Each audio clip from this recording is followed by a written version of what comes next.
On the recording. Hi, everybody. Welcome, welcome. I love this group so much. It's so good to see your faces. I know we got a couple people jumping on here because I opened, I opened the group up, as I did last week, because I know that we're in a big moment. I mean, the whole planetary moment is quite big, but, we're kind of in an acute global crisis stage. And so two things have changed. One is I opened up this group. Actually, three things have changed. I opened up the meetings of this group. We kind of interrupted our teaching through the workshop trajectory to talk about work that reconnects adaptations. So we started that last week. We actually thought last week I thought it was going to be the one, but it was so rich that this is a continuation of that. So that's recorded. It's up on the site. I'm figuring out where I want to put it to make it public so that it's accessible. And then this is good. This is the second one. Then the third thing is that we're meeting every week until we don't want to meet every week anymore. I know that we're going back and forth in the times, 10 a.m., 5 p.m., and different people have different access, but that's why we have the recording so that folks can catch up. Come here, Peanut. Huh? Oh, that wasn't me. Was that me? Was that for me? No, that wasn't for me. Okay. It's all good.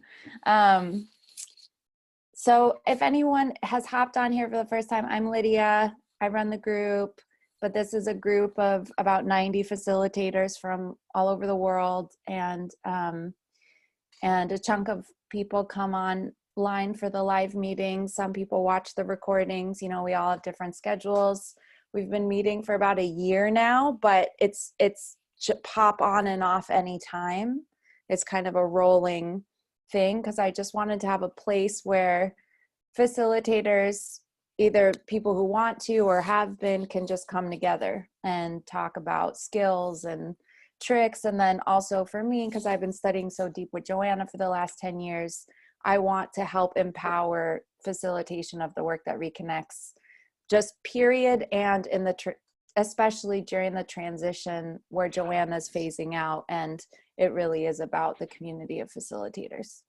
So that's where you have found yourself. So today I want to let new folks introduce themselves, but just to say, last time I did a lot of talking. And I kind of went through the adaptations that I've made. We did a Zoom tutorial. I went through adaptations I've made to exercises, and it was potent. It was really full, right? And so this time, I would love to actually just open it up to, we can review anything. We can go over any exercises again. We can go over any Zoom questions again. We can, Pat had a question last time about courage and kind of summoning the courage to just go for it right now. We really can, this is, like I always say, this is our group, right? So it's kind of like, what do you need right now? Don't be afraid about the different vantage points. Some of us haven't facilitated yet. That's okay. That's why we're here, right? We want to see, what do you need to facilitate your first workshop? Some people have been doing it for 20 years, so it's all good. Is there anyone who's popped on live for the first time? Okay, great. Welcome. Hi. I would love, so what we've been doing is just, if you want to, just say hi and where you're from. And if you want to give a little window into like your curiosity about the work that reconnects, and your, if you've already facilitated it, or you want to facilitate it, or you do some other work, you want to integrate it in with that, because we have people of all different backgrounds on here. So if you want to give us a little bit of that, that would be cool. Okan, is that how I pronounce your name? Yes, that's correct. Oh, you're a little boomy. Wait, So sorry. It's okay. It's fine. Don't worry. Okan is correct. Okay. You can also use my second name, Toygun. Okay. Uh, should I start? Yeah, please. If you would Okay. say hi and where you're from. And Hello, I am from Turkey. My name is Okan. I am still studying in civil engineering, but I never wanted to go there. Many years I practiced many spiritual practices like Hinduism, Buddhism, yoga, esotericism. And I always wanted to change myself because bad things happen. Bad things happen in my life. Bad things happen in the world. So I always think like that. I need to change myself. But after many years, I realized that bad things in my personality is not just myself. I mean, it's coming from outside, and also I don't need to change everything. Maybe I just can feel it. So when I read the Charles Eisenstein book, The More Beautiful World, I'm like understand everything. Like I'm just realized everything. I'm just okay. I fix it. But sorry, by the way, I am not good at in speaking English. Oh, don't worry about it. English Okay, is thank you. overrated. I feel like I realized everything after Charles' book, and then I wanted to try to speak people what I understand, but I didn't find any way to tell them. And then after many months, I found the Joanna's book, The Active Hope. I started, and I'm still reading this book, and also I spoke some of people in Turkey who is working Active Hope and the work that reconnects, like Burcu. Maybe you know her. I know Feliz. Do you know Feliz? Yeah, Feliz. Yes. Yeah. I know. Okay. Awesome. Aww. And when I reading the book, I am thinking like that always. That is my work. I can do this. I need to do this to complete my wishes, complete my life. I need to work with people, and I can reach the people by this way. Beautiful. And I just saw this meeting, and I just wanted to try to connect. Yes. That's all. Yay! I'm so glad you're here. Yes. I just have to say, as a Middle Eastern descendant person, it's so nice for me to see another Middle Eastern person here. So I'm just like really happy. Like even I just hear the poetry and the way you speak, and it reminds me of my other Middle Eastern friends and family, and I'm just like, oh my God, I'm so glad I'm so glad you're here. So anyway, yeah, welcome. And I'm just curious, the Active Hope version that you read, is it in English or Turkish? No, it's Turkish. It is, okay. I don't trust myself too much to reading books in English. So there's an Active Hope group in Turkey. No, actually, just people. Yeah, well, yeah. There is no group. Okay, but just people are interested connecting in with, it. Yes. Okay, great. Exactly. Feliz popped into my life like 8 years ago, and she was like, hi, I'm Feliz. I'm doing a video project. I want to talk to you. I'm going to interview you. And I was like, okay. And she came over and we just became sisters. So Anyway, it's Yeah. cool to. Feliz is the most, how can I say, every person knows her. Yeah, And totally. she always doing lots of things. He's doing that, and after that, left that, and after other Yeah. things. No, she's amazing. She started many things in Turkey. Yeah. She's Yeah. great. Yeah. All right. Okay. Thanks. Oh God, I'm excited. I just got excited. Okay. Hi. Carolyn. I think I saw you raise your hand. Yes, can you hear me? Okay, great. Yeah. I'm just going to have my video on while I introduce myself because the internet isn't great here. No problem. It'll work better if I'm not, if I don't have the video on as well.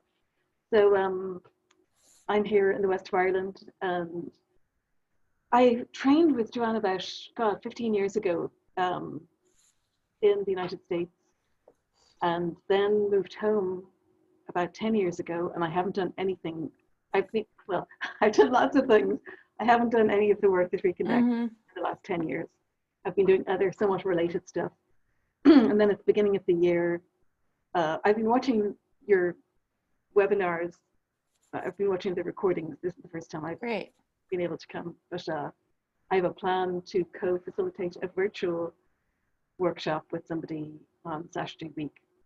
So I'm a bit of a Luddite, so I'm a bit nervous about the technological aspect of it. So that's me. Yeah, I'm a total introvert, so it's really nice to have an excuse not to have to leave the house. And I'm also just feeling very lucky to have a place to be. Yeah, well, welcome. Thanks. Yeah. Anne, I see your hand up. Hi, I'm Anne Goodwin. I live in Boston, Massachusetts, United States.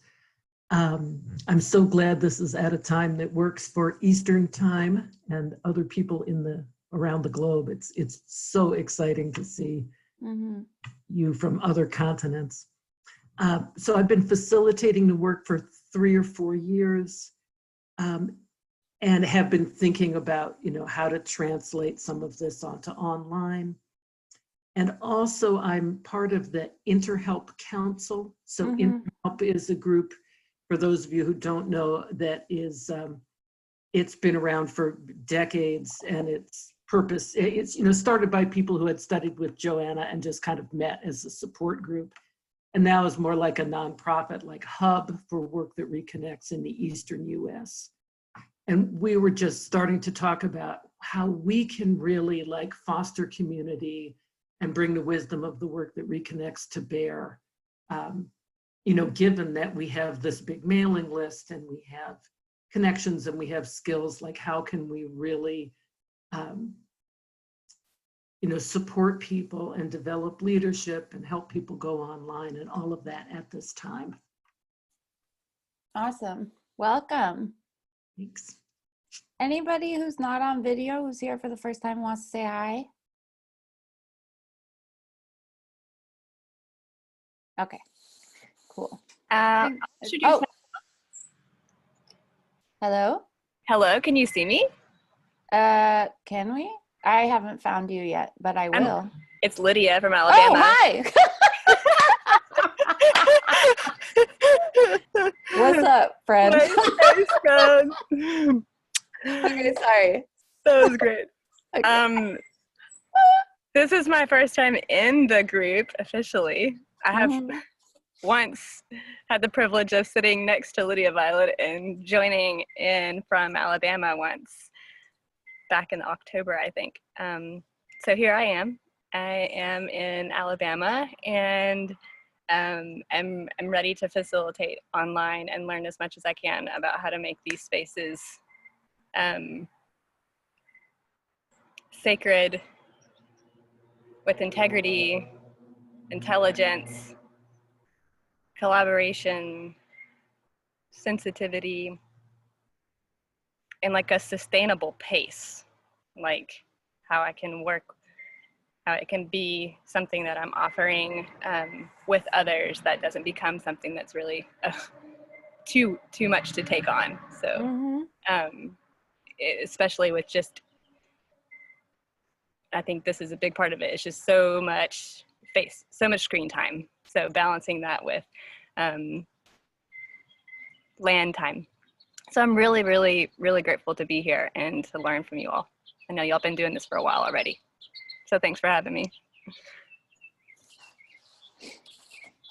Cool. That was funny.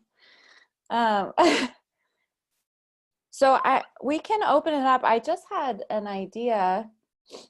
Would it be helpful to go through one or two designs of, like, if you were to facilitate online for the first time, what you could do? Because, okay, all right. Because I'm just realizing, like, right, I have a lot of experience, so I have a big pot that I'm pulling from of all these different teachings and exercises. But then I go to certain things for the first or second time, and I think they would be similar things to what you would want to offer, as well. So we can talk about that. And I could start at the beginning, maybe like if you were to have a 2-hour workshop online with a crew of people, what you could offer. And we can also talk about adaptations or different substitutes of things. I wish you could, I facilitated a 2-hour support group yesterday, and it went really beautifully. It was just a reminder, like, again, it just really, there were a lot of people on the call who hadn't ever done the work that reconnects. There were some people who had, and I just really supported people, like, people are in isolation. They want to connect right now, overwhelmed, and trying to understand what, I keep thinking about lately. I never really integrated this into my teachings before, but I'm starting to think about it more, and I want to integrate it more. The power of psychological orientation, and how something that I feel like Joanna is really good at is, I would always notice the way she would, I've talked about it before, the way she would open workshops and the way that she would kind of bring us all into the current moment together. And I was realizing, I think part of the power of that is that you would just feel a little bit more psychologically oriented to what is happening, something as big as what's happening in the world. And I also think that's the power of a Work That Reconnects session, is that by the end of it, I think people feel more oriented to the grace of the moment, to the gratitude of being alive at all, to the, to that part of it. And they feel more oriented to the dignity of their own feelings, the grief, the fear, the anger, and to something that can be as confusing as what the hell is going on right now, right? Like I said yesterday to the group, the first 2 weeks of this crisis, my brain felt like it was melting. I couldn't really think rationally. I wasn't at my usual capacity. I think it's because I was really disoriented. I was kind of like, I don't, and now I'm starting to be a little more oriented, which is kind of wild thing that human beings do. So anyway, so you want to talk about 2 hours? Let me get a piece of paper and what you could do. Okay, let's say. Lydia, can I jump in for a second? Yeah, jump in.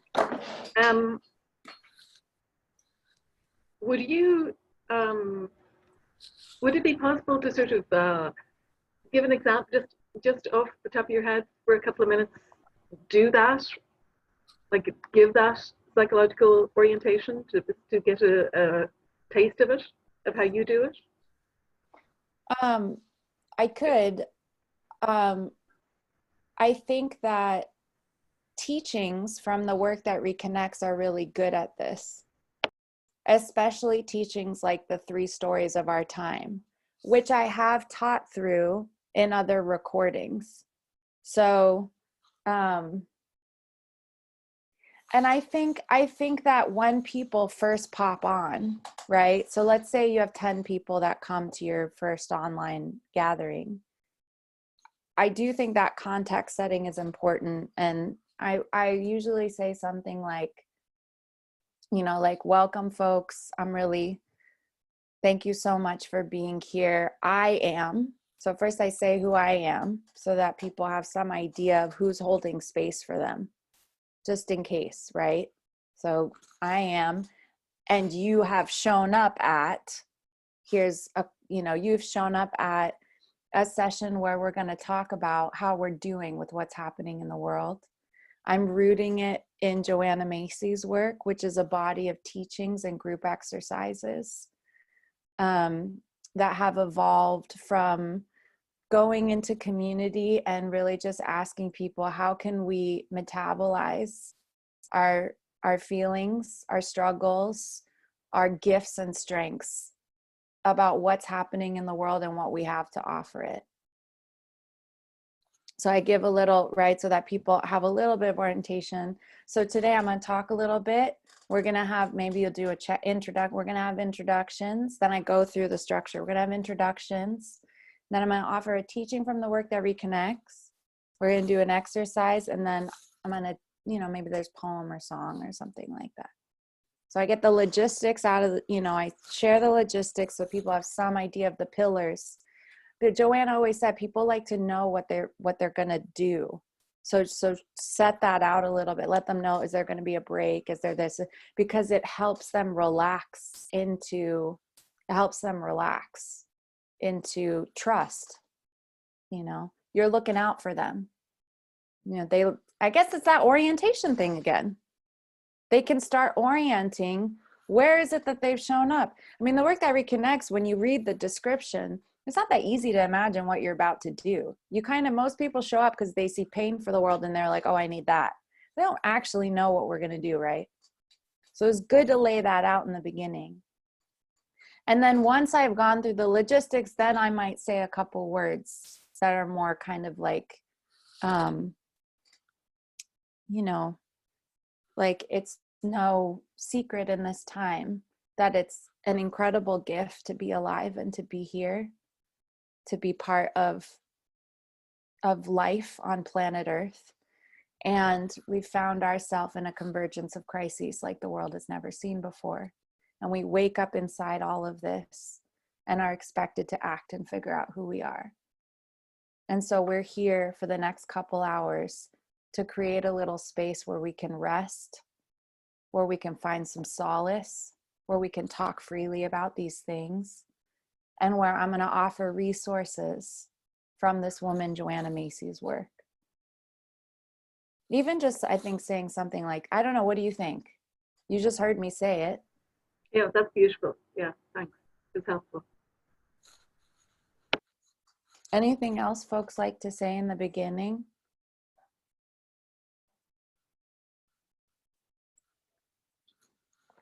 You can read a poem. If you're not someone who you try and put it into words yourself and you're like, I don't know, I feel clumsy or whatever, you could read a poem. But I would say trust your experience. Speak from your experience. How are you doing with what's happening right now? Why were you touched by Joanna's teachings? What was it about the work that reconnects? Get really clear. What was it about the work that reconnects that helped you? Put it into words, write it out sometime. That's where you can speak from. Yeah, Mackensey.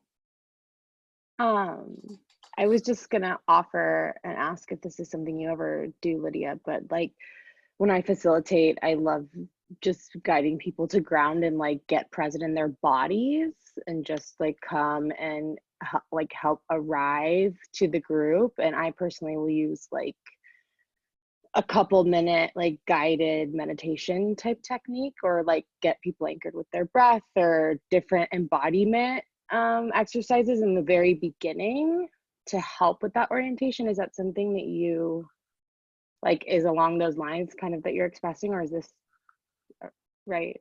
So no, that's awesome. And I think a lot of people, do that and pull from that. And I have, this is very personal, I have a weird thing around telling people what to do with their bodies.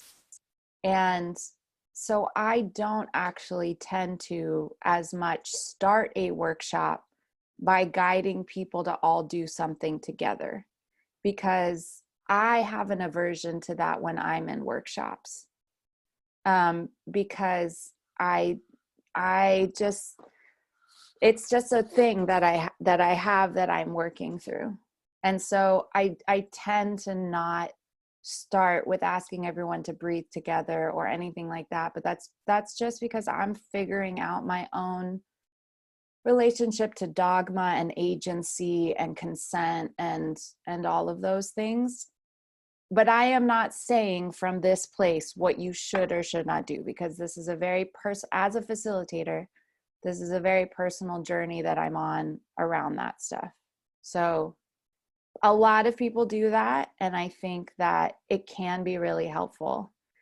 Yeah.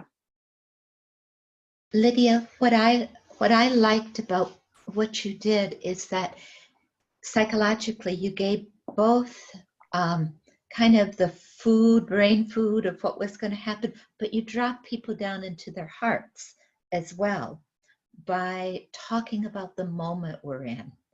And so it had both and I think that both and really helps people arrive. Yeah, I think so too. I will say, like, on the online call yesterday, I invited people to just get up and move for 2 minutes before we sat down. So that was like that. I like that personally, because I'm not telling you what to do with your body, everybody at the same time, but then I can give people a chance to like do their thing, you know? Yeah.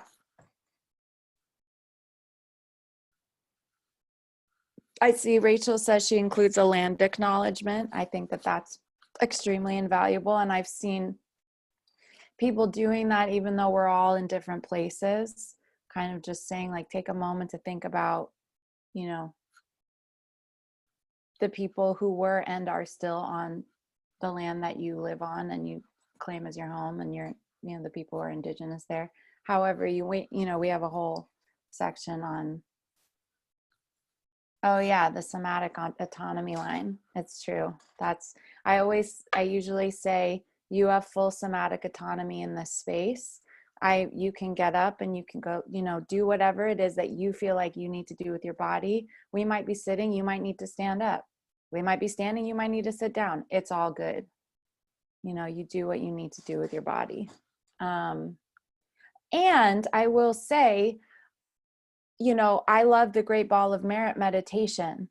I feel much better guiding people through a group, everybody do the same thing once I've established some trust with them. That's my nuance with that. So I tend to do a meditation after an hour or two rather than right at the top.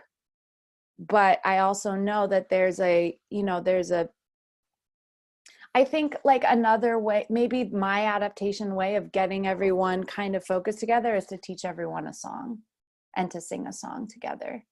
That's, you know, my personal comfort zone.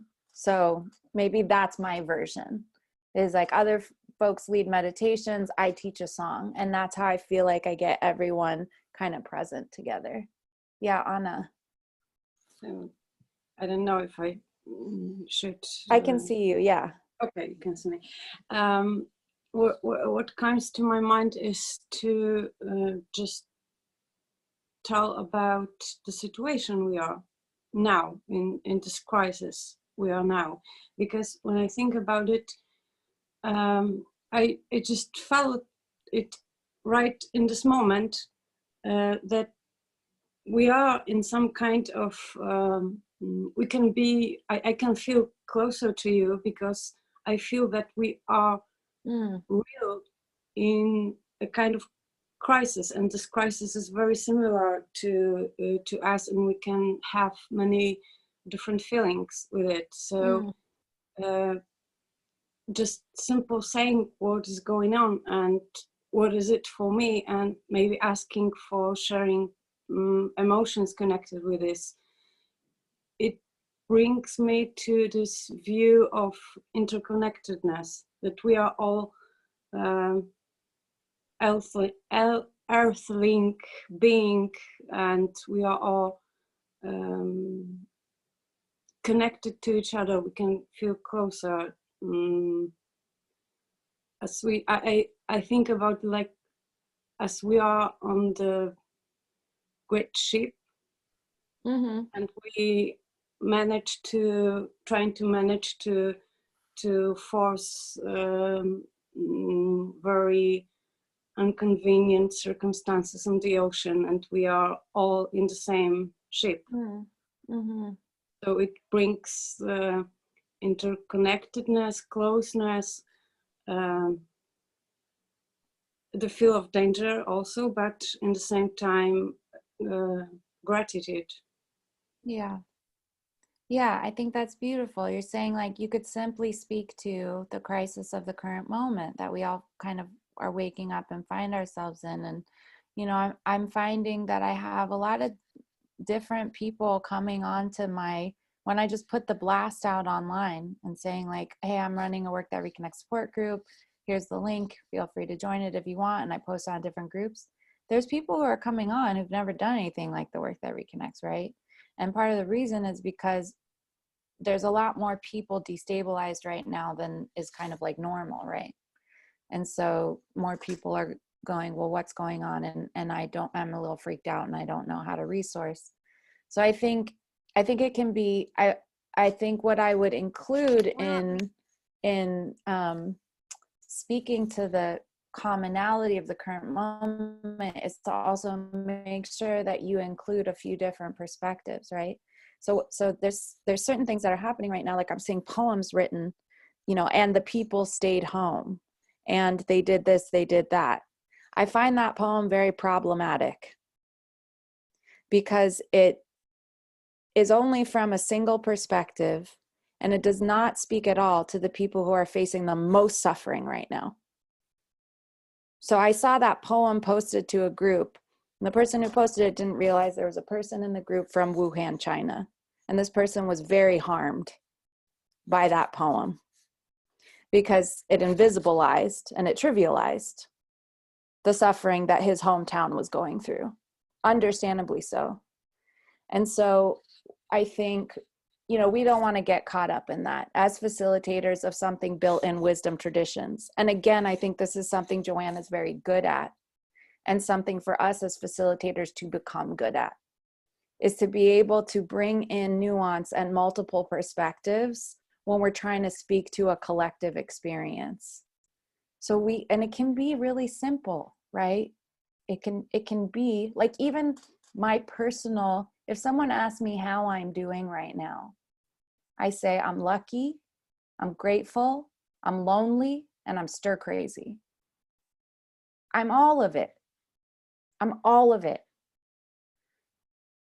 You know, there's people, we are in our homes and we're trying to metabolize that. We're in isolation, we're lonely.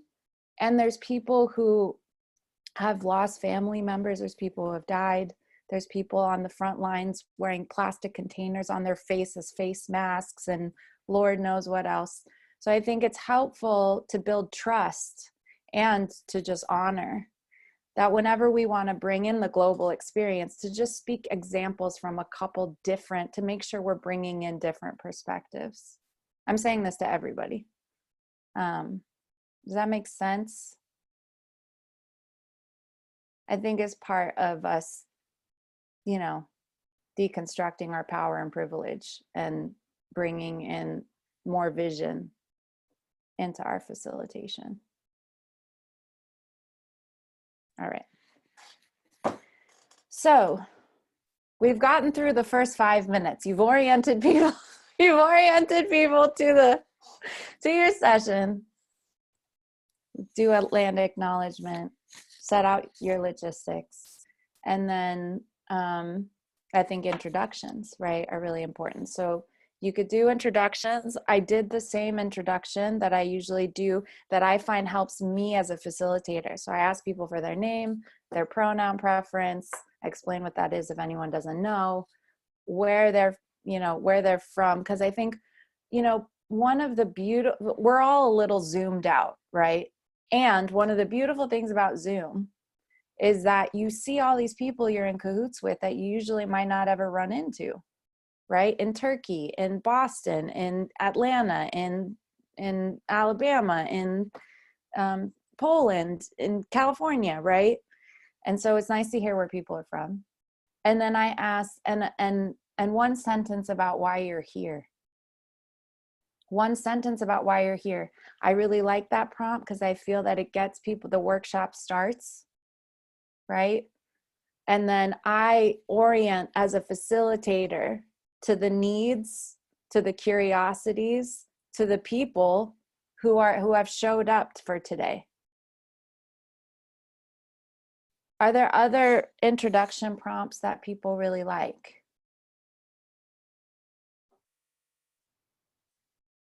I don't want to just give you one option in case you don't resonate with it. I always use that one. So it's the one I have to offer.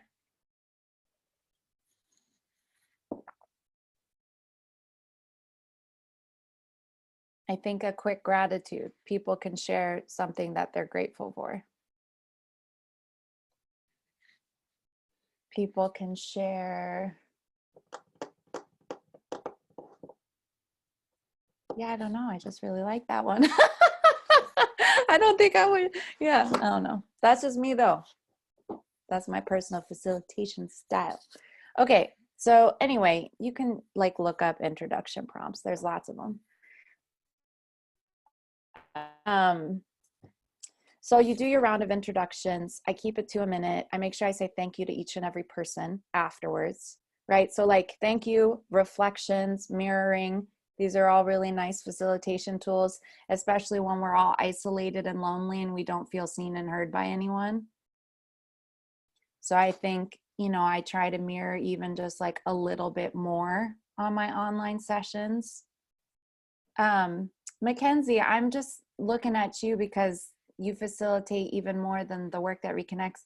Do you have a definition of mirroring that you like that can maybe be instructive for people? That's a really good question. I don't mean to just call on you, but I have this intuition that Ooh. I don't know. I mean, no, go ahead. No, a definition of mirroring. I mean, how I do it, I can just speak to when I facilitate.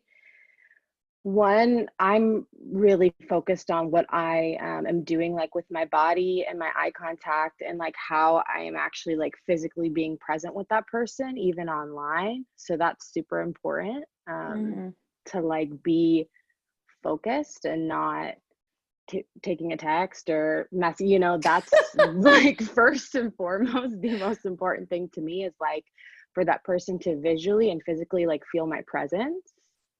And then as far as mirroring, I'll reflect back what I've heard rather than offering an opinion or giving advice,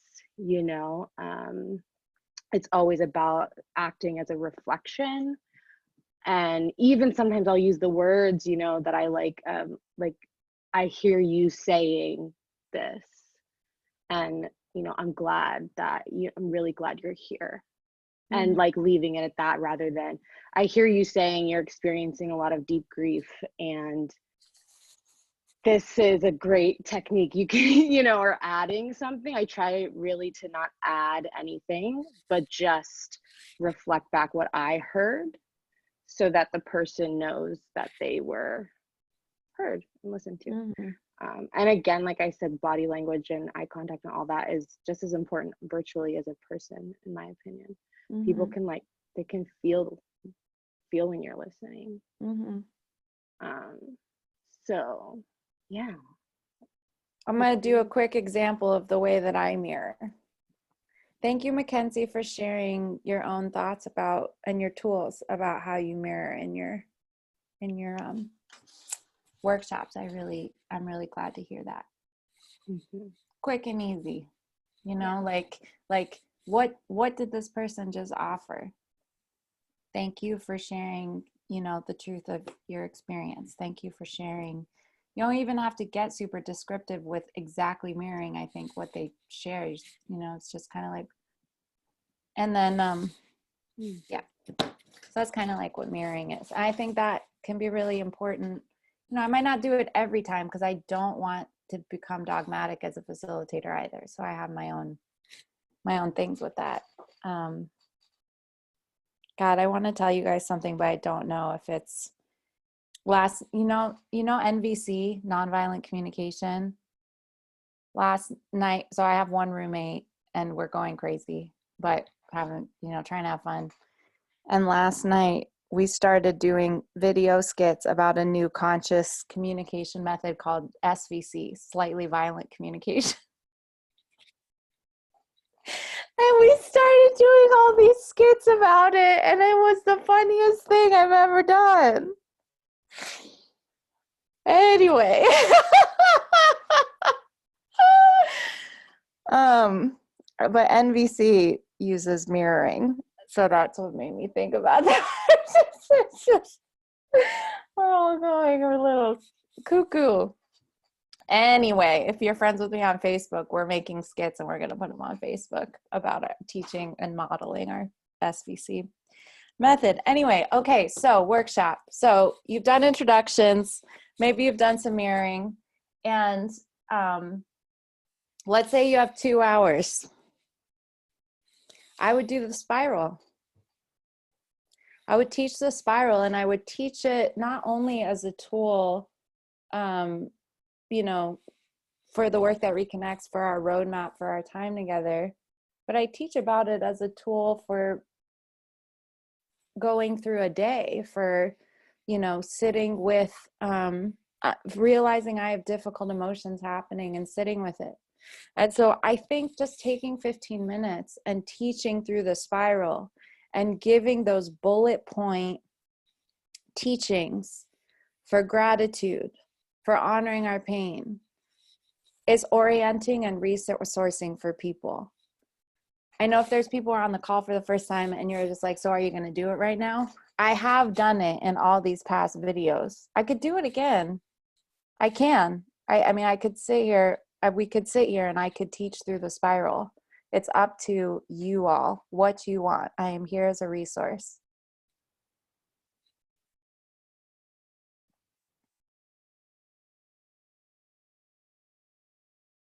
I would love to have you go through the 2 hours. Like, oh, just keep going. Yeah. Yeah. Set it out, lay it out. How about I'll lay it out and then we can, if you want any examples, then okay, great. Okay, good. I got feedback. I'm not going to do it. Okay, so you could teach through the spiral, right? Give those bullet points of teachings for the 4 different parts of the spiral is resourcing for people. You're probably, by the time you end all of that, you're probably like, what, a half hour into your workshop. If you know, like, you're probably gonna, you could do something like open sentences next. Have people get up and shake it out and move around, I think. In fact, what are we doing? We've been on here for 50 minutes. Let's take 2 minutes, and wherever you are, whether you want to be sitting down or standing up, let's get up and like shake out your body, stretch your body, do whatever you want. Well, for 2 minutes. Ready, go.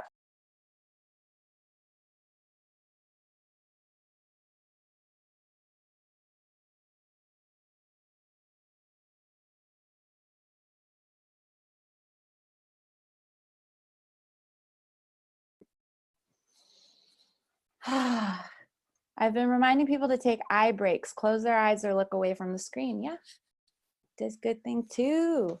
That's a good thing too. Okay. So you've given, right, like the work that reconnects is a combination of teachings and exercises, essentially. And so now that you've given a teaching, right, the spiral, you could give an exercise. I think if it's, you know, one of your first times, open sentences with the breakout rooms is a perfectly awesome exercise. It's all I facilitated yesterday in my support group. I did 2 open sentences for gratitude. And then a little later, I did 2 for honoring our pain. So anyway, now what you could do, so if people are showing up for your first online workshop, the way I think about it is they're probably pretty under-resourced right now. And they want to feel more resourced and more nourished by the time they get off of this call. So I focus then on making sure I do enough gratitude for that to happen. And so that's why, you know, I don't try and get all the way through the spiral in a 2-hour workshop, right? But I do try and still have a trajectory that makes sense, that will support people. And so there's a couple different versions of this I've done. If I get the sense that this is not a group that has enough trust with each other or like enough coherence to do a bunch of honoring our pain work, then I don't even, you know, I don't go there for that particular session. But I will do open sentences for gratitude. And so I can go through, you know, really quickly again, like what I do. But when you are the host of a Zoom room, you have access to creating breakout rooms. And so I use that feature to do open sentences. And you can choose how many people are in a breakout room. So I choose 2 people, right? Because open sentences happens in pairs. And then, so I create the breakout rooms and I let people go in there to meet each other and to decide who's partner A and partner B. The full description of this exercise is in the book. It's also in the we did it in the video last week. The recording is up. Partner A, partner B, I put them in the breakout room so that they can meet each other and figure out who partner A and partner B is. Then they come back. Now they know who their partner is. I give the instructions for open sentences, and then I start facilitating it. The first open sentence that I've been using is not in the book, is a new one. It's, in the midst of this crisis, what I'm grateful for is.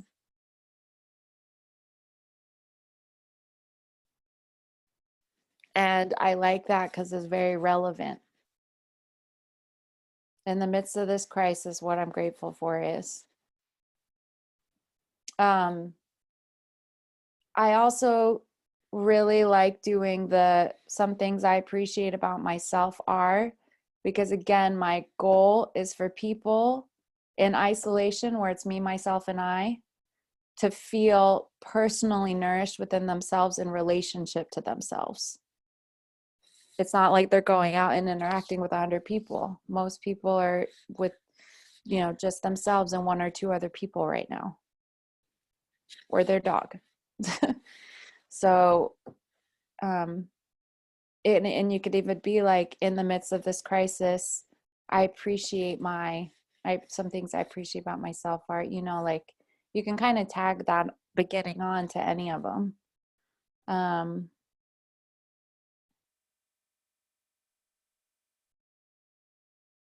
Yeah. Is that helpful? So you could do open sentences. And there's kind of play-by-play instructions about how to do that in the video just before this one, in case you are wanting that more. Can you choose who goes with you if you wanted to, if you want to participate, you mean, as a facilitator? You can assign people. You can assign yourself. You can, I think what would happen is that if you had an odd number, right? Because if you have an even number, you prioritize other people doing the exercise. If you have an odd number and there's a partner for you, you create a breakout room, just that person is in it, and then you assign yourself to it, is the way I've been doing it. This is the only thing about that.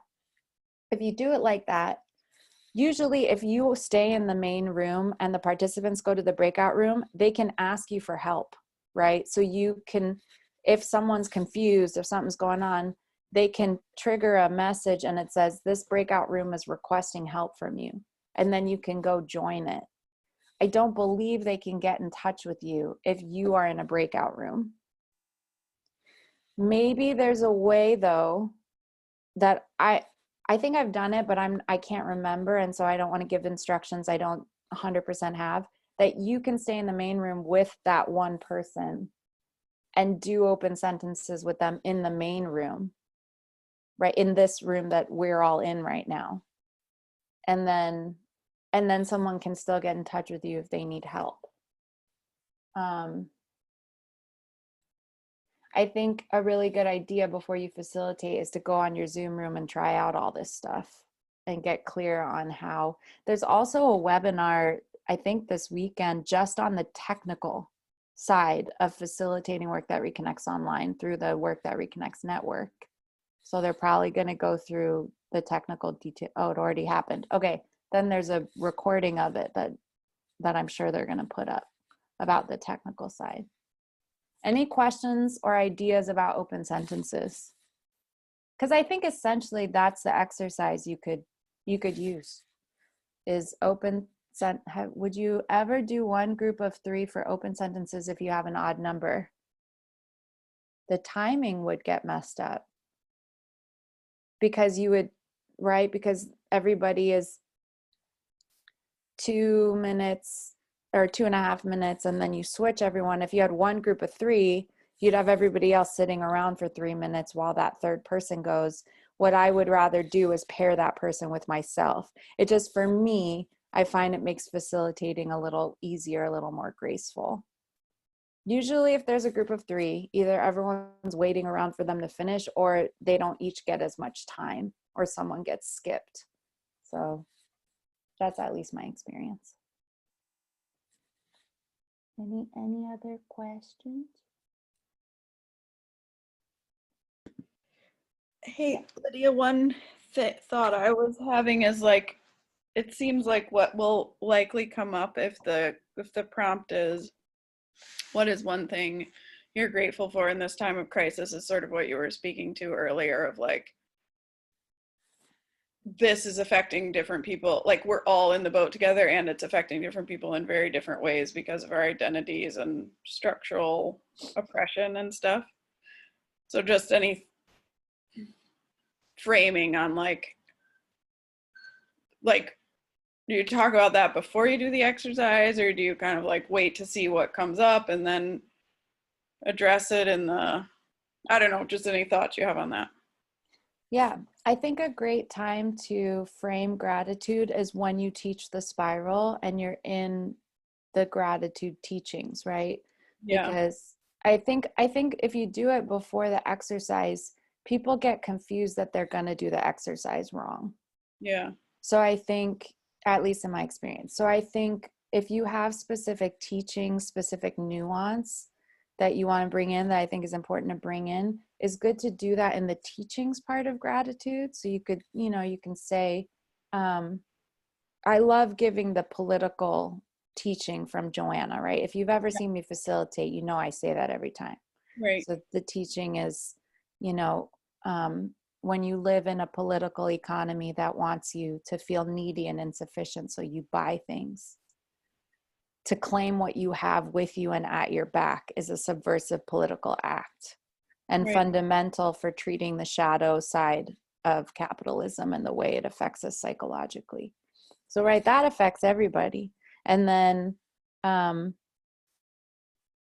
the way that I frame gratitude and equity is that I'll say something like, it's important for us to have perspective about what we have with us and to understand what we have access to show up for conversations as resourced as possible. Because to show up resourced within whatever capacity you have is to show up with some level of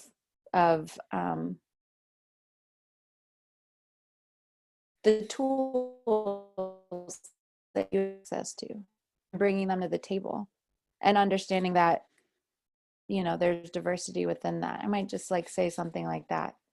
I don't actually, I haven't had a lot of experience with gratitude becoming the problematic kind of big conversation of the workshop. I have a lot more of that have happened around honoring our pain and seeing with new eyes, I have to say. Yeah, Personally, that's helpful. especially seeing with new eyes. That's kind of the part of the teachings where I really have developed more nuance just from experience. Anyone else have questions or comments about open sentences? Does that feel accessible? Does it feel like what we have covered so far, you know, context setting, introductions, spiral of the work that reconnects, and then some open sentences. Does that feel accessible? Cool. Okay, so now you've done some gratitude open sentences. You can decompress with the group like you would in an in-person workshop if anybody has anything they want to share from that. And that kind of helps. So I tend to, in these decompression sessions, I have to say I do tend to reflect and deepen. So I tend to reflect what people say, but then also I find what people say, oftentimes now it's been 10 years of facilitating, a lot of the same things come up in a workshop, and there's teachings around those things that I've seen Joanna give. And so, you know, or that are in the body of the work that reconnects. So somebody might say something, I'll reflect, and then I'll deepen into a teaching or a resource from the work that reconnects. So I end up sharing some more content in that reflection kind of period. I tend to do a song then. I know that's not necessarily accessible to everyone. You could read a poem, you could lead movement, right? To like give some space for integration. What are some other things you could do online? Sing a song, read a poem, lead movement, eat chocolate. I'm just kidding.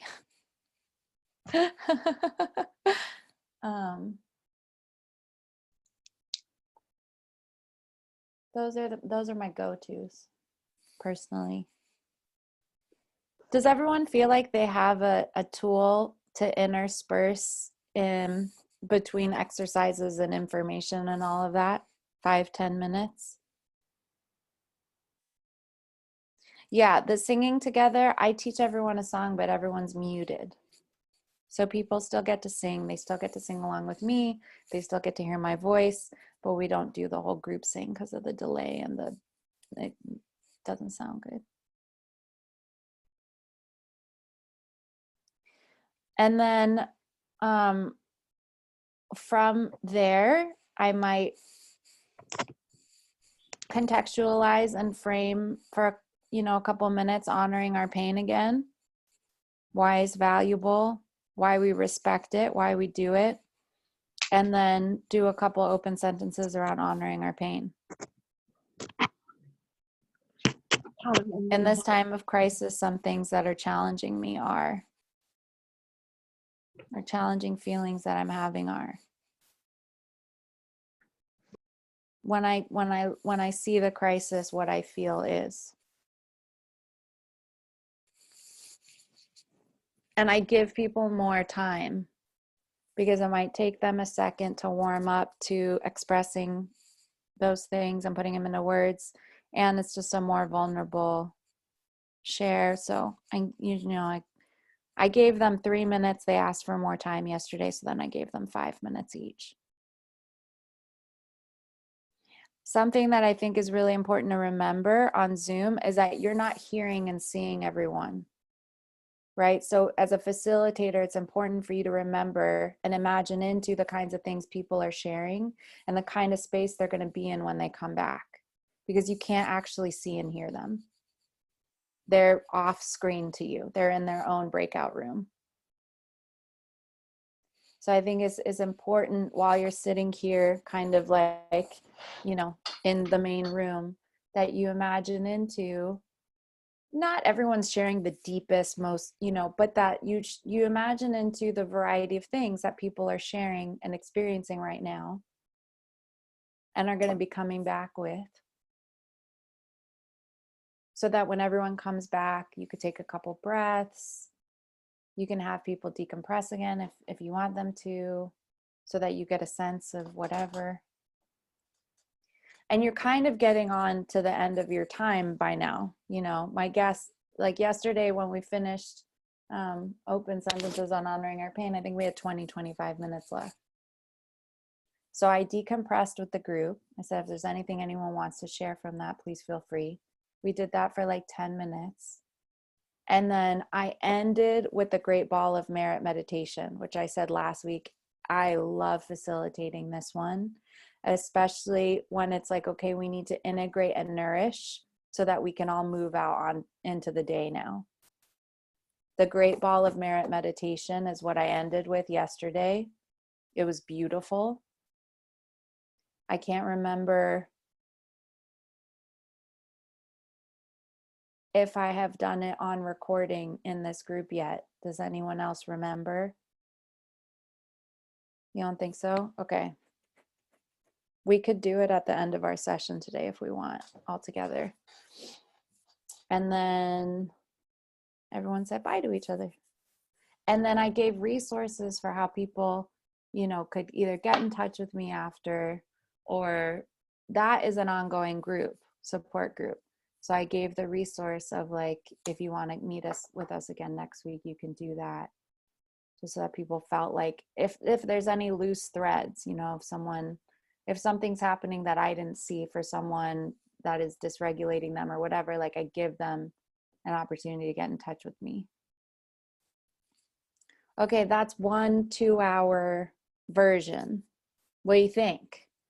I've talked a lot again. I'm going to open it up. What y'all think, facilitators? What's your questions? What's your ideas? What do you want to do? What's going on? I really like how you interweave in the decompressing some of the teachings, that it's not just reflection back, but it's more interweaving. And I think I do that because I saw Joanna do that. Mm-hmm. Yeah. What else do you need to feel ready? What else do you need to feel like if someone said, can you facilitate us for 2 hours this weekend? You could say yes.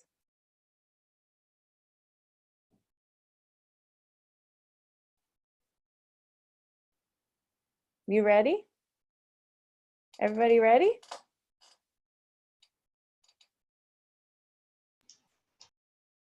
I have a question. Mm-hmm. So, you were mentioning earlier, like acknowledging a diversity of perspectives, but say for example, like, I don't know. So the job that I was doing, which is up in the air because of COVID-19 and whatnot, was like peer support, and some people were like houseless, and some people, don't have a lot, or are having like a mental breakdown, or don't have a lot to be, I hate using that term, I should really, or having a moment of crisis, and don't have a lot that they're feeling grateful for. What's a good way to be mindful of that without being like presumptuous about making people feel like they have to be grateful for stuff when things are not going well, you know what I mean? Mm-hmm. I think the way you frame, I think that's why I like the spiral of the work that reconnects teaching so much, because it's not just a gratitude teaching. Right. Right. So like you frame why we start with gratitude, why wisdom traditions have started with gratitude, why it's psychologically resourcing to start with gratitude, why it's a lifeline. And then you go into the honoring our pain teaching, and you honor the intelligence and the solidarity, the need for solidarity, and the need to learn how to metabolize and sit with our own empathic pain so that we don't leave anyone alone in it. And that grief comes because you give a damn about what happens to people, and that, you know, we're coming out of isolation with these things because capitalism wants us to be isolated in it. Because if we came out with them, we'd be asking the system to stop and slow down and stop harming people.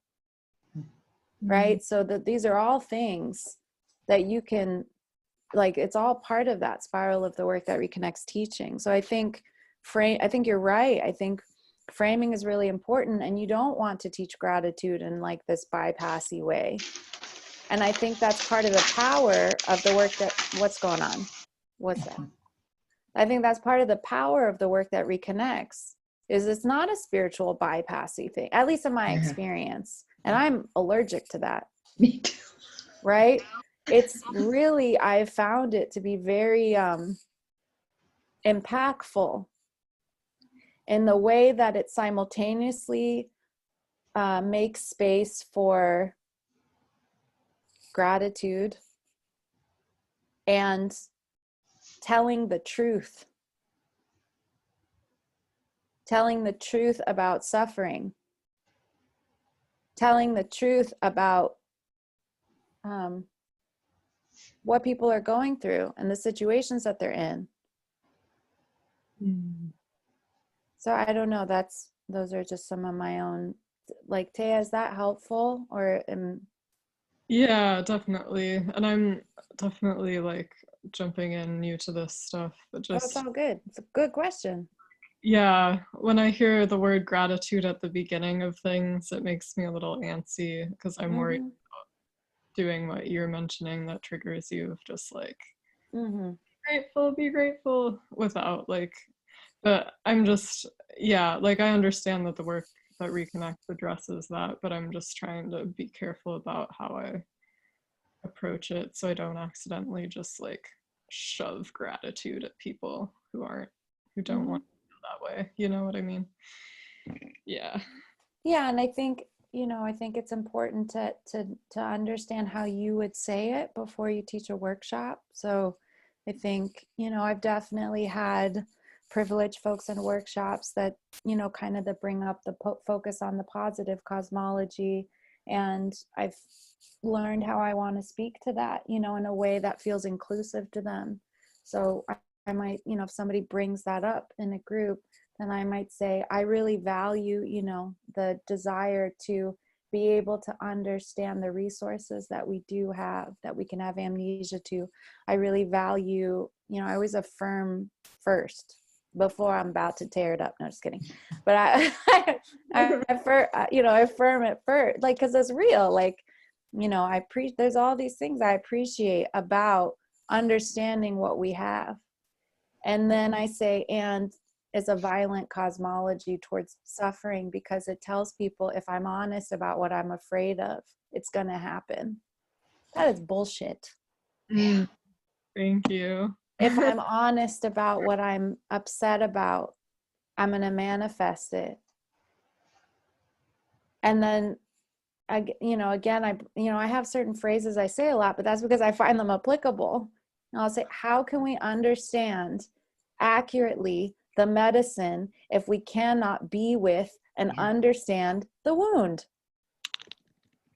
Yeah. How? And that's something that I've put together just from studying systems theory. Yeah. But you don't ever want to cast out that kind of truth speaking, because that's bullshit. Thank you for saying that.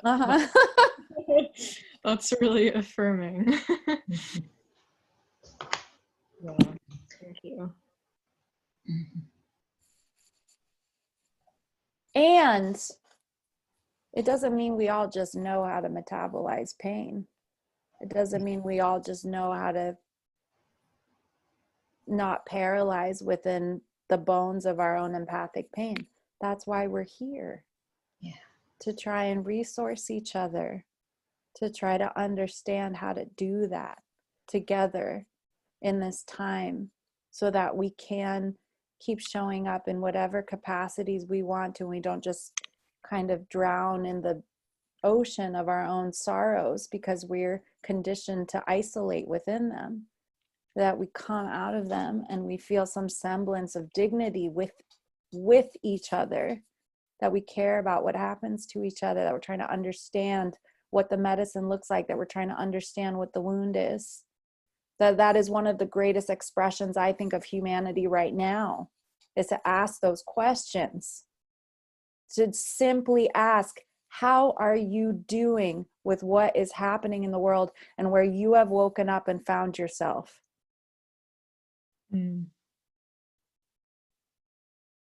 Yeah. Truly, how are you doing? And somehow Joanna Macy created this body of work that helps with that. And we are so lucky to have it. And yes, a lot of other people contributed to it, and she's a root teacher. I am amazed again and again at the resource that we have access to.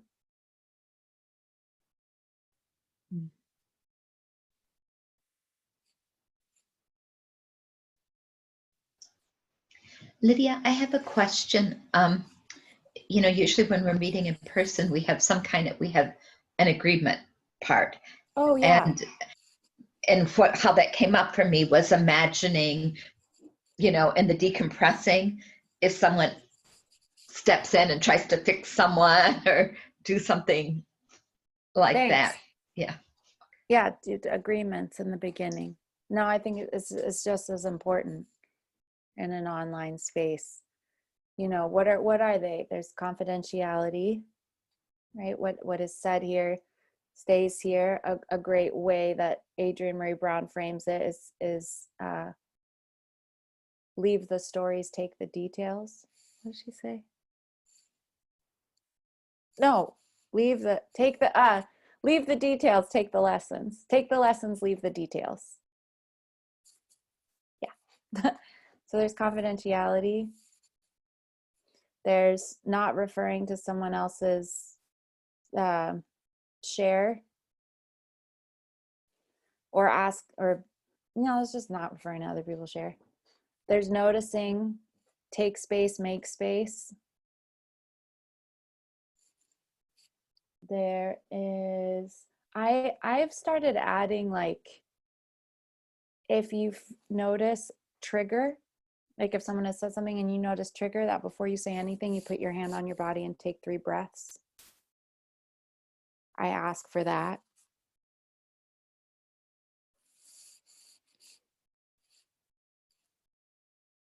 Take care of your body. Lydia, with that last one, where if you notice trigger, are you talking about as the person who's not triggered noticing someone else, or are you talking about your own self? No, your own self. Thank you. Yeah, your own self. If you notice someone's talking, they say something and you get some, you know, that you put your hand on, especially, I do this especially with equity conversations, but you could do it with anything. Put your hand on your body, take 3 breaths. And if you still have something to share, share it, but just notice if that, you know. Okay. Yeah, Anna. I will also add to this. I always put it into agreements in the workshop, which I facilitate. I don't know how to say it. Not to be judgmental. Just speak for yourself and about yourself, not judging others or even judging yourself. Mm-hmm. Do you kind of, does that bring up questions about what judgment is? We speak about it. Yeah. Because, you know, there can be very very different, I don't know, definition or boundaries for judgment. Yeah. But the simplest definition is or maybe not definition, but example is like someone's referring to another person like she is or he is like this. So I encourage to share feelings. What do you feel for her or his right now in this moment? So I feel angry, or I feel, I don't know, anxious when you do this or that, rather than you're being stupid or something like that. That would be an example of slightly violent communication. I don't know if this issue is closed, because I wanted to ask also a question. Oh yeah. About facilitating online. Yeah. I am facilitating now, I can say even a lot, because we started this year, school year, so in September, Academy for Deep Ecology for activists and facilitators. Wow. We are amazing. Wow. Facilitating for other activists during the year. So we have meetings once a month for 2 days or 5 days. And happily, I'm afraid we have left 3 more in this month, May and June. Okay. We will probably have to postpone it. So I am ready to, and I actually do it for years, facilitating live with people who I can see in the woods or in the room, but not online. And here's something I find especially difficult, because there are few things I don't know, worry or I don't feel comfortable with.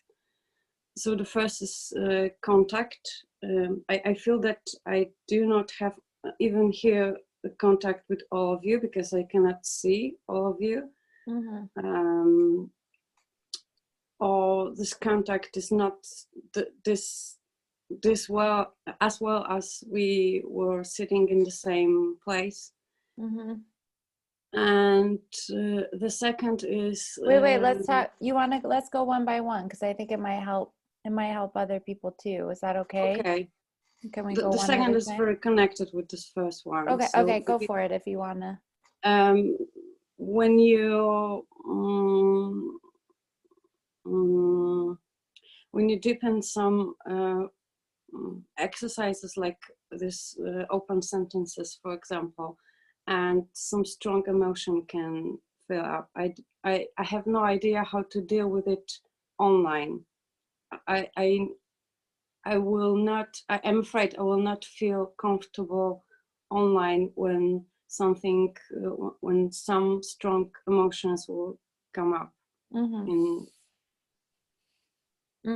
Okay, so I think I hear your 2 questions, and they're really great questions.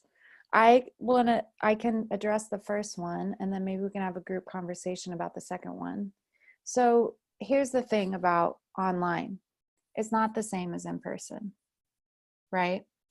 And we're not meeting online because we know that it's the same as in person. We're meeting online because we have to.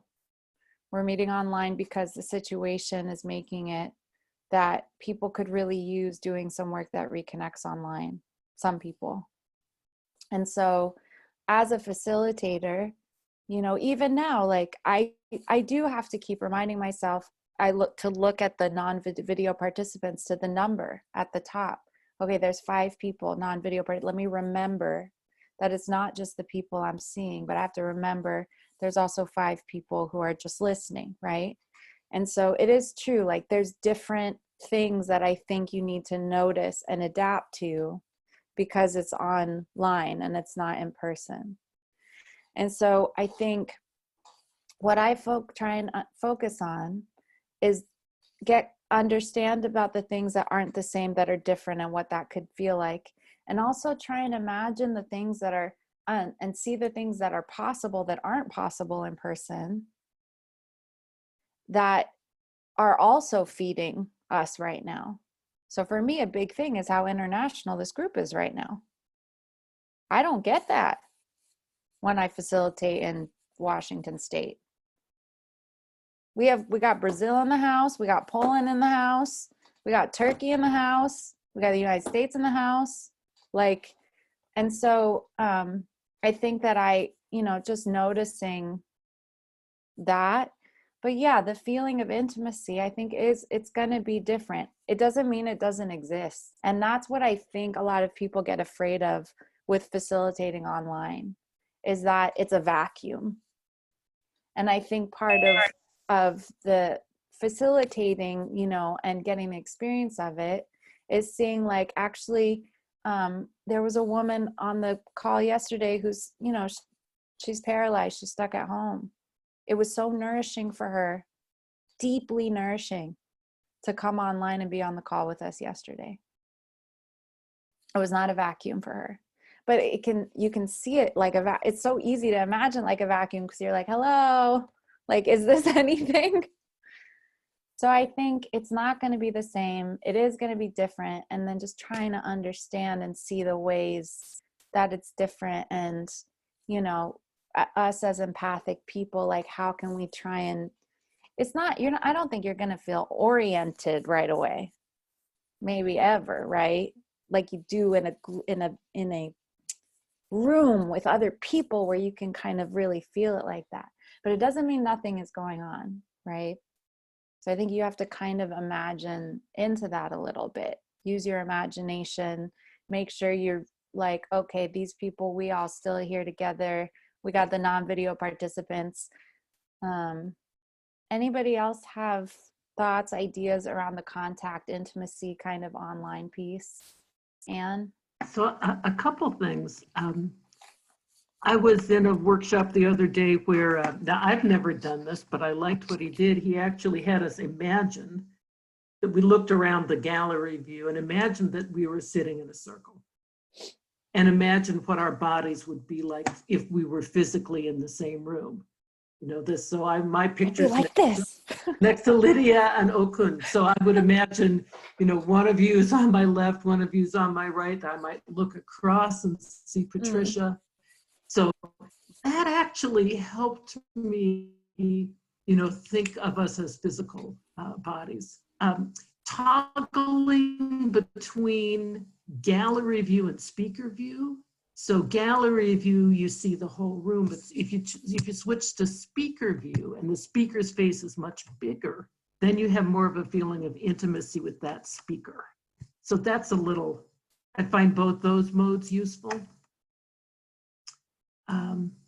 Yeah. Thank you. Mackenzie, did I see your hand up? Okay. Can you hear me okay? Yep. Okay, I had to switch.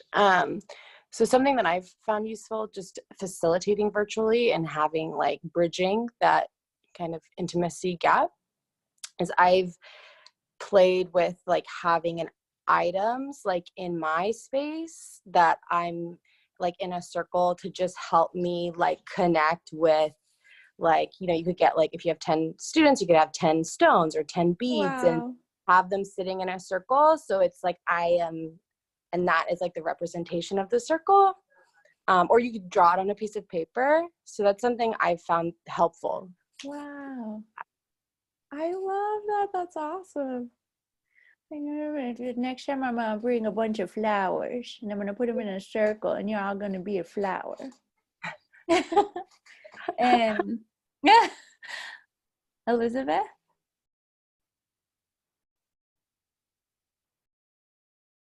Unmuting, checking, sorry. Yeah, one of the things that Lydia thinks, yes, it is. So, Lydia said this thing that was like, is anybody out there? Is a way you can feel. And I don't know if you've ever had the experience of listening to the radio when the DJ is, or the radio, whatever you want to call them, is not confident. This happens a lot with college radio, where they'll go on and on forever about like, well, I don't know if anyone's listening, but I guess I'm just kind of talking into the air. Da, da. And as a listener, I feel disheartened and unrecognized. I'm like, I'm right here listening to you and talking like I'm not here. So I think it calls for an extra level of confidence as a figurehead to inspire others' confidence and awareness, just like what people, Lydia just pointed out around we need to remind ourselves about the non-video participants, but we can also just keep talking and naming, you just name out the group. So as you all here know, or as many people in this group, just bringing into each other's awareness, like we are here and speaking and really holding that confidence in our hearts, minds, bodies, that we know that we are all here, and taking that extra leap to not use the sort of crutch of seeing everyone, like as a facilitator, but to have it, I really have to have it in my body, not just in my eyes, that we're here. Thanks. That's great. Yeah, Anna. Thanks. It was really helpful for me what you said, and I also came up with two more ideas when you were speaking. The first of it is I just felt it was helpful for me because it is really kind of difficult for me to speak in a different language and to see people who are not in the same space, in the same room. And when I realized that it's easier for me when I just said it, and I see how you react on it, and it's easier for me. So it is also kind of key for facilitating for me, that maybe me or some of participants, because I know that some people who want to participate, they also have this kind of concerns with it. How to say it? To say it forward. I don't know how. Do you understand it? To say it forward. To express. I may feel. You may feel a bit awkward, as I do. That we are not in the same place, but we are like sitting in the like circle. Yeah, so you can present it to people for them to orient. You could present yes, something for them to step into of how to be in the virtual space. But just saying about this difficulties is it makes it easy. Right. Acknowledging that it's just different. Naming it. Yeah. And the second is my second idea is for opening, maybe introducing, I don't know how for example, for how big community do you do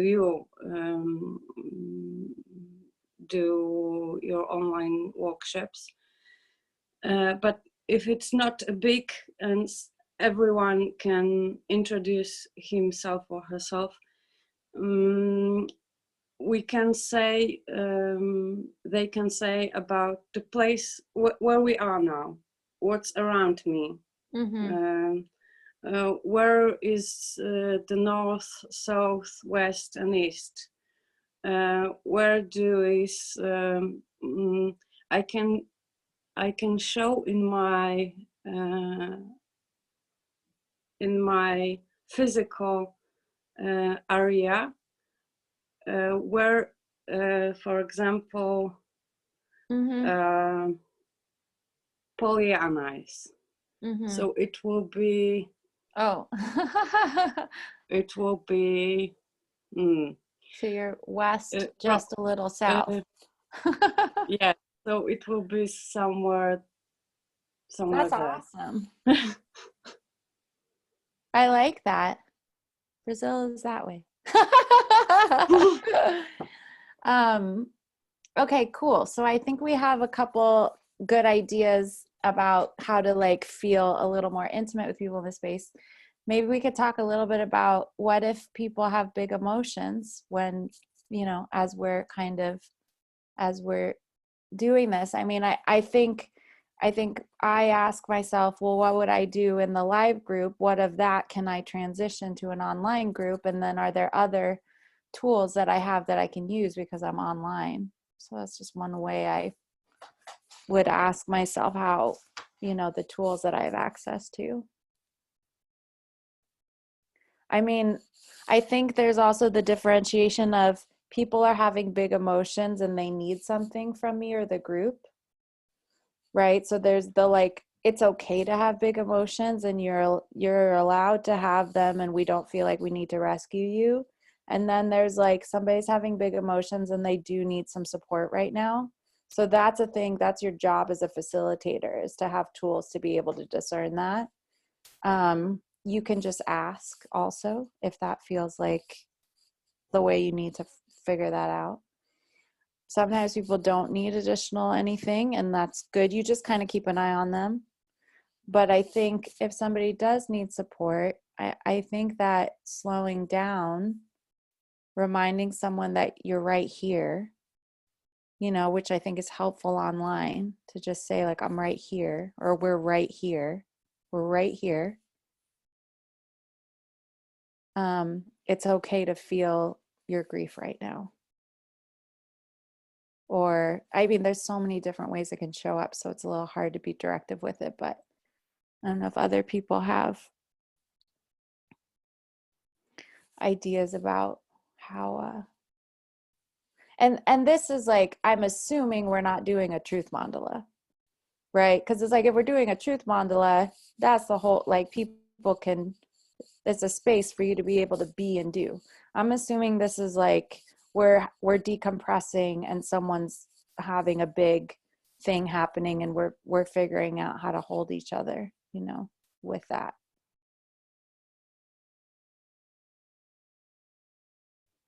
Yeah, Sunshine. I think one can also just say, let's just pause for a moment and just hold that. As simple as that, to acknowledge that that's big.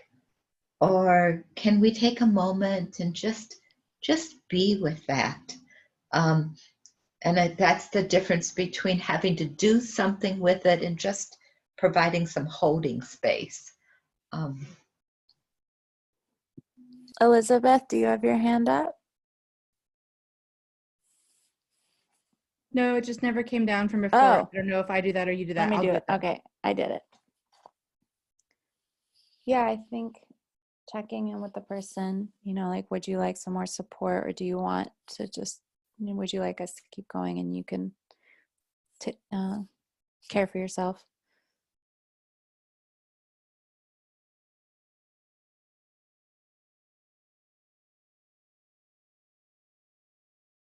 I also find that big emotions maybe don't happen as much online, but they do. They can. I think that's one of the differences, you know. But last week I facilitated my support group, and there was someone who had been in a lot of isolation, had been through 3 hurricanes, was having PTSD and everything. We just stayed on afterwards, privately, one-on-one, and I offered them support for half an hour. So that now that I think about it, that's how that situation went down. And it was really, I think she needed some one-on-one attention and care, you know, because she's been isolated in her house and went through a lot of natural disasters and stuff. And, you know, I just did some like somatic calming with her. And I was just like, yo, I'm here. Like, just say whatever you need to say. I am right here.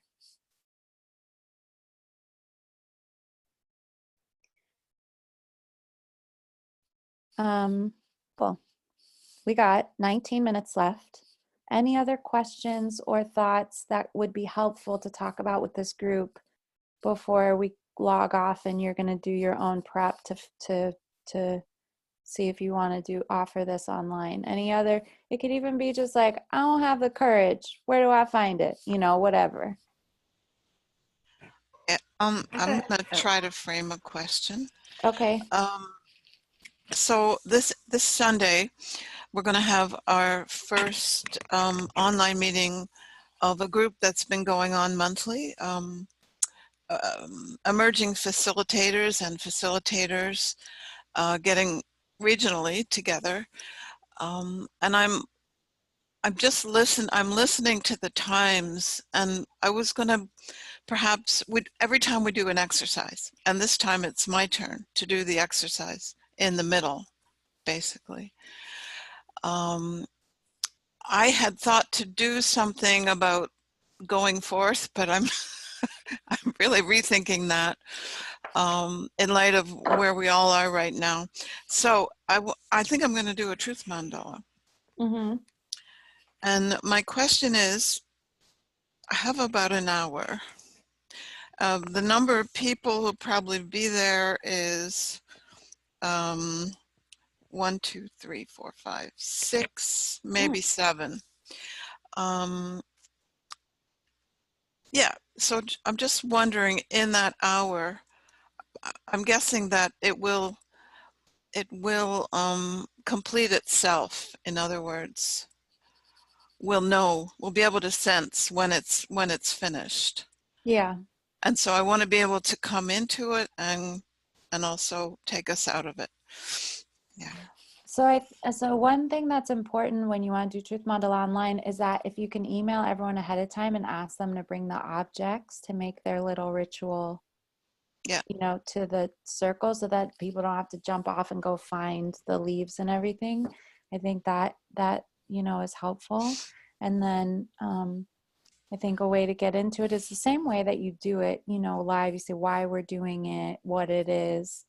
And the difference is that you're guiding people to make the truth mandala all together, right? Their little mini truth mandalas next to their computer or whatever they are. So I think do that with them. Like, you have your stuff and you're gonna guide them towards making the truth mandala together. So same thing, you say, see a small circle next to your computer. You know, do you see the circle? And you're going to use invisible lines to divide it into 4 quadrants. And in each one of those quadrants, we're going to place an object. And that object represents an expression of emotion. And so let's make our truth mandalas together. First, we have the stone. The stone represents our fear, because we can contract when we get scared. And this stone will allow us to speak to the things that we're afraid of. And so in one of the quadrants, we can place this stone.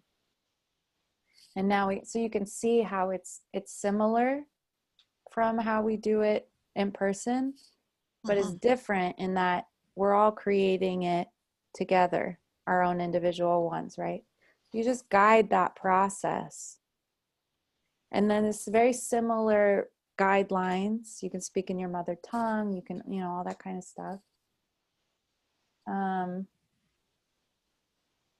Any other questions about setting it up and going into it?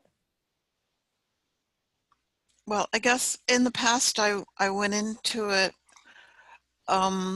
with quite a bit. I because it was a bigger group, and so we had some teachings on honoring our pain, but we did breathing through.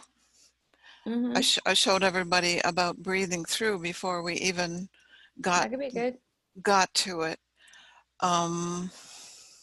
So you mean you have a whole hour to also present like why honoring our pain, but these are also work that reconnects facilitators? Oh yeah. Okay. Yeah. So then that makes sense to me. I think it could be really powerful to show a group of facilitators how you can do the truth mandala online. Yeah, I think so. So the other is landing out of it. The last time we met, we had a grief ritual also, and it was very powerful. It was in person. And we ended up standing in a circle and just kind of voicing, or some people called it keening, but it seemed to be a moment we really needed. And I'm leaning towards music as we're coming out of it, but I'm wondering what other besides the regular teachings about about how our fear and our anger are coming from our connectedness, our concern. Yeah, for others. Yeah.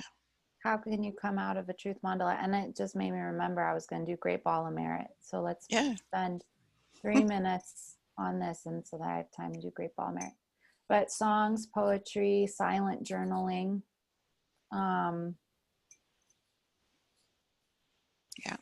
Yeah. A silent break, even, I think. Yeah. Anybody else have, what do you like to do coming out of the truth mandala? If you've done it, of course.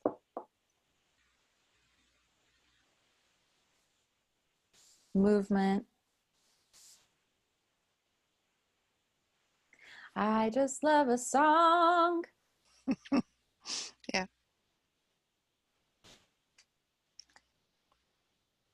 Also, if it's a group of facilitators, you could say, what do you feel like you want to do right now?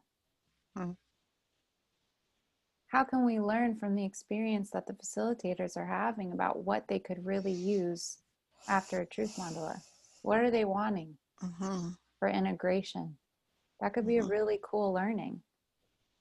Some people might just want to be in their experience, but if you ask people ahead of time, you know, how do you feel if we do this after, when we come out, that we get more exploratory with it?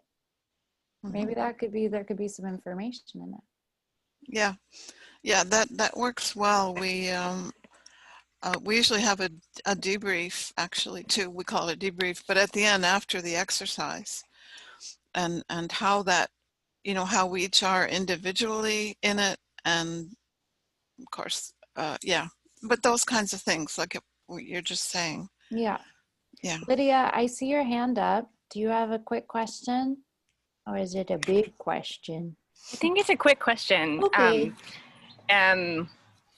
It's about engaging with the outside world as we are all inside, and having a lot of screen interaction, and wondering some creative ways to connect with the more than human world outside. And I was just now sitting inside and came outside, so it's funny that now I'm asking this question. Because it actually would be something I would do after a truth mandala if the space was accessible and those that were present could be. Oh, I see. Could go outside, was to go outside and do whatever people do, what they want to do outside, if it's just lay down or walk. And so anticipating that there will be people that it is unsafe for them to leave, to go outside of their home, or they are not able to mobily go outside. I thought just now about even looking outside the window and imagining that you're, imagining what that tree or what that piece of sky can share with me, and just engaging with it that way. That's cool. But the outdoor world is something that I think is the way to get, something I've been wanting to integrate into an online Work That Reconnects experience in some ways. Yeah. That's not a small question. That's a big question. Okay. What do you want to do for that? Do you want to talk about how to integrate the outside world into your online facilitation, or do you want to do the Great Ball of Merit? I need your feedback.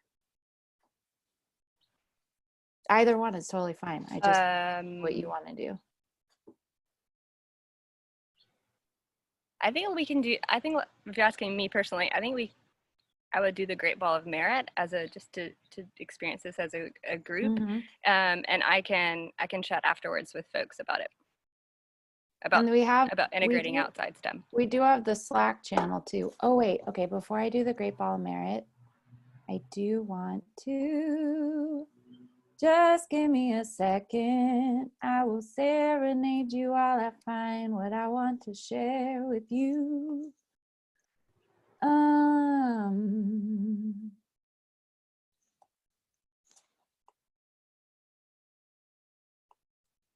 Okay.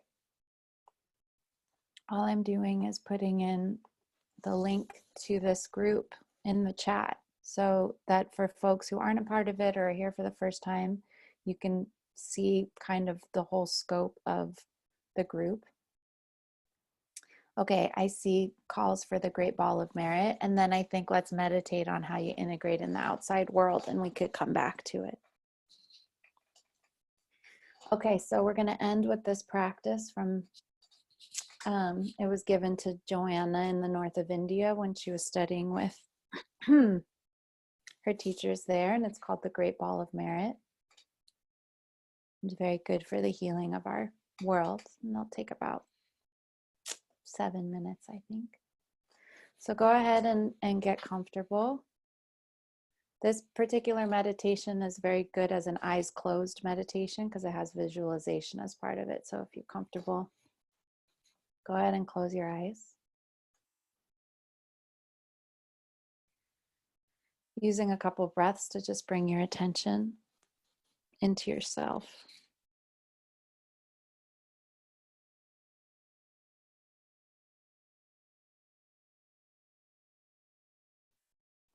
And so what I'd like you to do is you're going to use your mind's eye. You're going to use your imagination. I'm going to guide you through.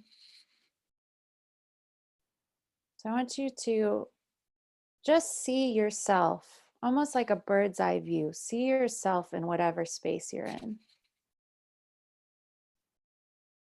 I just want you to be able to, through your mind's eye, see yourself. Now I want you to expand that mind's eye. I want you to be able to see yourself and any other people that are in the home or apartment or whatever it is that you find yourself in right now. Might be just you, might be other folks there. Just kind of use a bird's eye view to see those folks. Now I want you to expand that bird's eye view and be able to see everyone, all the people in the particular neighborhood that you live in. So just use that bird's eye view to see, just imagine roughly all the different people in the neighborhood that you live in.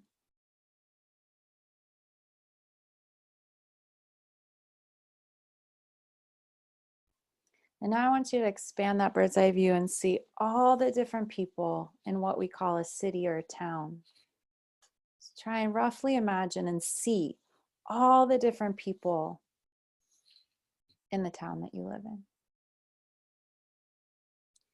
And I want you to expand that bird's eye view and see all the different people in your bioregion, in that larger major ecosystem that you are a part of, that you're sitting in right now.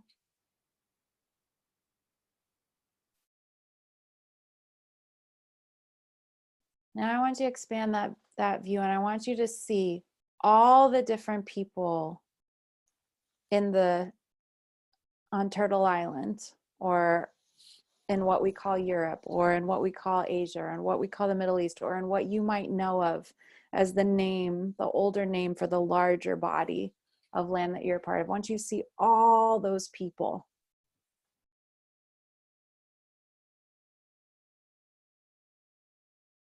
I want you to take that bird's eye view and see all the different people on the continent that you're on.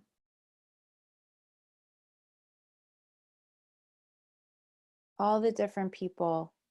Now we're in the millions, maybe even in the billions, living on the continent that you're on. Now I want you to expand your bird's eye view. I want you to see all the different people alive on planet Earth right now. Now we're in the billions, all the different people alive on planet Earth right now.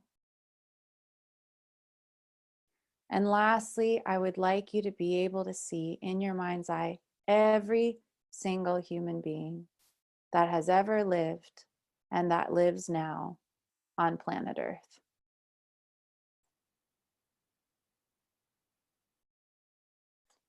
Every single person that has ever lived or lives now on planet Earth.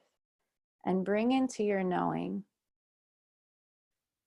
that every single one of these people has completed at least one act of merit in their lifetime.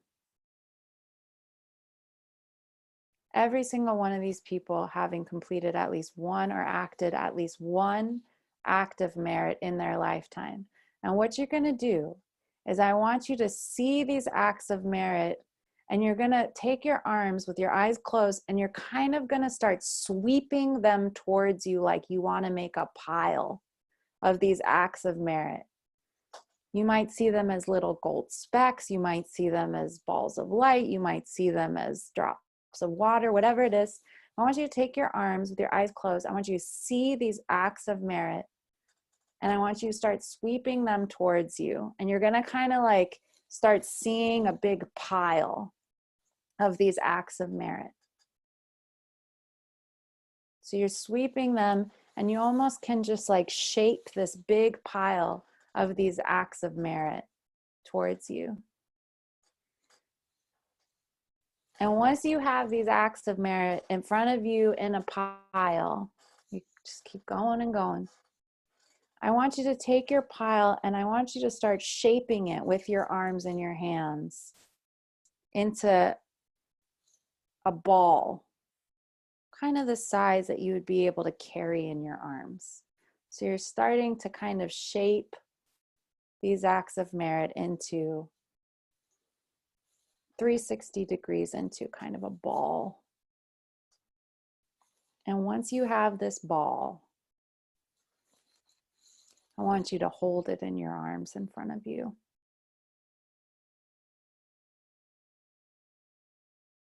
Just hold this ball in front of you. What does it look like? What does it feel like? And know that what you are holding is called the Great Ball of Merit. And it is very good for the healing of our world.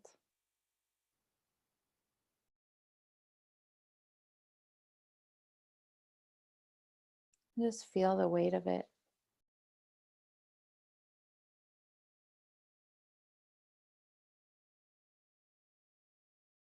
And what we're going to do to close is we're going to offer this great ball of merit right now to our world in the midst of the great unraveling, the great turning. We want to offer this great ball of merit to the world and to ourselves for healing, for merit to continue. And so in whatever way that feels right to you, you can offer this great ball of merit for the healing of our world.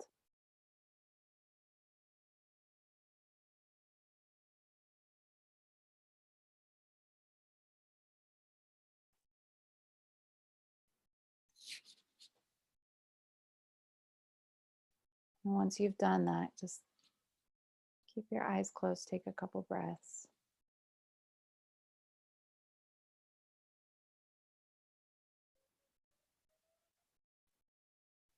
Making sure you let it wash over yourself as well. You're a part of this world.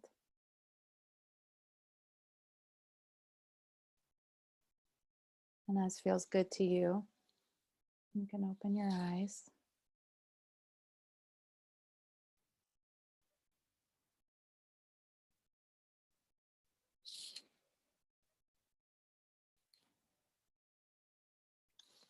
That's a great ball of merit. I'm going to let you feel juicy. I'm going to go meditate on this experience. I'm going to unmute all of you so that I can hear you. Oh, wait, it's not working. Will you unmute yourselves so that I can hear you as you say goodbye and all of that? Elizabeth, I need to Thank you so much. Yeah. Thank you, everyone. Thank you. So much warmth Thank to you, each one Lydia. of you. Thank you. Thank you. Thank It you, was everybody. beautiful. Thank you. I'm giving you a hug.